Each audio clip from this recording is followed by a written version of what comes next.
Assalamualaikum warahmatullahi wabarakatuh.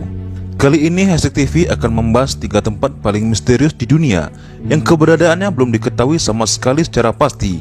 Akan tetapi, keberadaannya wajib kita imani. Ada beberapa tempat di dunia ini yang kita yakini keberadaannya, namun belum diketahui di mana tempat tersebut berada. Tempat-tempat ini juga banyak disebutkan di dalam Al-Quran maupun hadis Rasulullah SAW. Apa-apa saja tempat tersebut? Berikut ulasannya. Yang pertama, tembok Ya'juj dan Ma'juj. Sekitar 50 km di utara Beijing, ada sebuah desa di kaki bukit bernama Badaling. Dari tempat ini, para turis dari berbagai belahan dunia memasuki pintu gerbang menuju ke tembok besar Cina. Pemandangan dari atas tembok sangat indah. Tembok sepanjang 6.000 km itu konon bisa terlihat dari bulan. Banyak orang menyangka itulah tembok yang dibuat oleh Zulkarnain dalam surat Al-Kahfi. Dan yang disebut Ya'juj dan Ma'juj adalah bangsa Mongol dari utara yang merusak dan menghancurkan negeri-negeri yang mereka taklukkan. Syekh Hamdi bin Hamzah Abu Zaid, seorang penulis dan peneliti tentang tembok Zulkarnain, meyakini bahwa tembok yang dibangun oleh Zulkarnain adalah tembok Cina tersebut.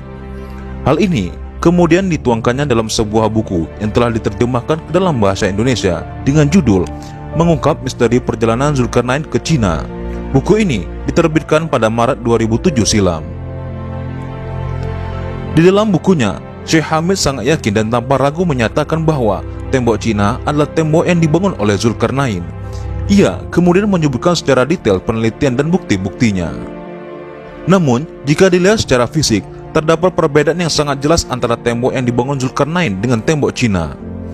Pertama, tembok Cina terbuat dari susunan batu bata, sedangkan Al-Quran menyebutkan tembok Zulkarnain terbuat dari tumpukan besi yang kemudian dicampur dengan tembaga.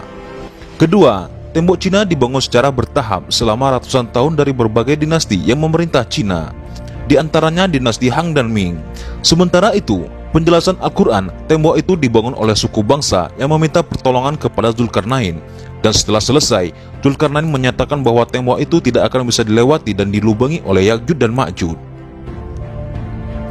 Berbeda dengan penjelasan Syekh Hamid bin Hamzah Abu Zaid, Abdullah Yusuf Ali dalam tafsir The Holy Quran menuliskan bahwa di Uzbekistan, tepatnya di distrik Hisar, sekitar 240 km di sebelah tenggara Bukhara, ada celah sempit di antara gunung-gunung batu.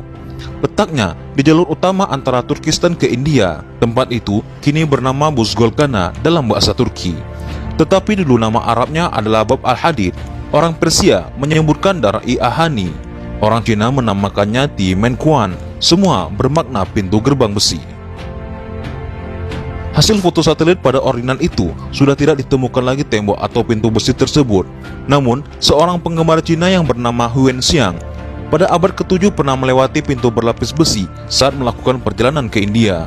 Dan tidak jauh dari tempat tersebut terdapat sebuah danau yang dinamakan Iskandar Kul. Pada tahun 842, Khalifah Abbasiyah Al-Wasibilah mengutus sebuah tim ke gerbang tersebut yang dipimpin oleh Salam. Hasilnya, tim ekspedisi ini masih menemukan gerbang di antara gunung-gunung itu selebar 137 meter. Ada pula yang menyebut 150 meter. Dengan kolom besar di kiri dan di kanan, terbuat dari balok-balok besi yang dicor dengan cairan tembaga, tempat bergantung daun pintu raksasa. Dalam Al-Quran memang tidak dijelaskan secara detail tentang Zulkarnain berasal dan kemana saja pengembaraannya. Al-Quran hanya menyebutkan Zulkarnain melakukan pengembaraan menuju matahari terbenam dan matahari terbit. Lalu dalam perjalanan ke utara, Zulkarnain bertemu dengan 2 buah bukit yang di baliknya terdapat kaum yang bernama Ya'juj dan Ma'juj. Lalu, di manakah sebenarnya keberadaan tembok Ya'juj Ma'juj itu berada? Yang pasti, hanya Allah SWT yang maha mengetahui yang ada di langit dan di bumi, di mana keberadaan tempat tersebut. Yang kedua, tempat keberadaan telaga Ainul Hayat. Ainul Hayat menurut beberapa ahli tafsir merupakan air kehidupan yang bisa memperpanjang usia manusia. Yang meminum airnya seteguk saja, maka hidupnya akan abadi.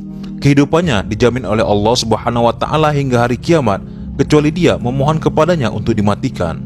Beberapa hikayat menyebutkan kalau Allah Subhanahu wa Ta'ala menciptakan dunia, dia menurunkan beberapa tetes air dari surga ke dunia. Salah satu tetesnya kemudian berubah menjadi Ainul Hayat atau si mata air keabadian. Beberapa riwayat juga menyebutkan bahwa Dajjal sebagai musuh nyata manusia pernah mandi dan minum air ini sehingga tetap hidup hingga saat ini. Tidak hanya Dajjal, seorang nabi bernama Khidir juga dipercaya masih hidup hingga saat ini dikarenakan meminum air ini. Di mana sebenarnya letak Ainul Hayat ini berada?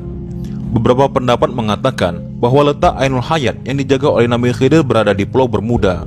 Oleh karena itu, banyak kapal dan orang yang hilang ketika melewati daerah tersebut karena para setan berbondong-bondong mengelilingi tempat tersebut untuk merebut Ainul Hayat. Jika memang benar tempat tersebut memang benar adanya, sekali lagi hanya Allah yang maha mengetahui di mana sebenarnya tempat yang dipercaya dapat membuat manusia menjadi hidup abadi karena izinnya ini berada. Yang ketiga, pulau tempat Dajjal dikurung. Dajjal diyakini sebagai salah satu makhluk penanda akhir zaman. Sampai sekarang, keberadaan makhluk tersebut pun masih banyak dipertanyakan. Banyak yang menyebut Dajjal saat ini masih dikurung di sebuah pulau dan akan keluar begitu akhir zaman sudah dekat. Namun, di mana letak Dajjal dikurung tidak ada yang mengetahuinya, dikarenakan begitu minimnya informasi mengenai di mana Dajjal dikurung. Ada beberapa pendapat yang mengatakan jika Dajjal dikurung di sebuah pulau yang bernama Socotra yang terletak di Samudra Hindia. Kepulauan ini terletak 80 km sebelah timur dari tanduk Afrika dan 380 km sebelah selatan dari Jazirah Arab. Kepulauan ini sangat terisolasi sehingga sepertiga dari floranya tidak dapat ditemui di tempat lain selain di kepulauan ini. Namun, hal ini pun tidak memiliki dalil yang kuat sehingga banyak para ulama yang tidak setuju mengenai hal ini. Akan tetapi, sebagai umat Islam, kita wajib mengimani akan keberadaan Dajjal sang pembawa fitnah besar yang akan keluar di akhir zaman. Sebagaimana sabda Rasulullah SAW. Dalam sebuah hadis sahih dari Abu Umamah, Rasulullah SAW bersabda, "Wahai sekalian manusia, sungguh tidak ada fitnah yang lebih besar dari fitnah Dajjal di muka bumi ini semenjak Allah menciptakan anak cucu Adam. Tidak ada satupun nabi yang diutus oleh Allah melainkan ia akan memperingatkan kepada umatnya mengenai fitnah Dajjal. Sedangkan aku adalah nabi yang paling terakhir dan kalian juga umat yang paling terakhir. Maka tidak dipungkiri lagi bahwa Dajjal akan muncul di tengah-tengah kalian." Nah, itulah 3 tempat yang paling misterius yang hingga saat ini belum diketahui pasti keberadaannya. Dan semoga dengan apa yang telah disampaikan dapat menambah wawasan dan informasi kita seputar dunia Islam.